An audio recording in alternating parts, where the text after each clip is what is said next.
எல்லாம் செயல் கூடும் என் ஆணையம்பலத்தே, எல்லாம் வல்ல பரத்தை ஏத்திடுவோம் அன்பிலே.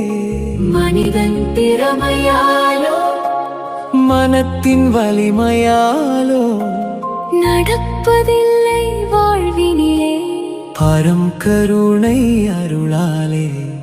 மெய்க்குள் இருக்கும் அகங்காரம் முழுவதுமாய் கரைந்திடவே, மெய்க்குள் உறையும் மக ஒளி பேரொளியாய் மலர்ந்திடவே.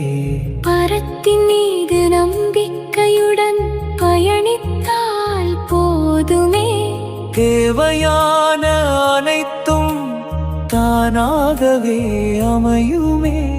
பரமே ஒளி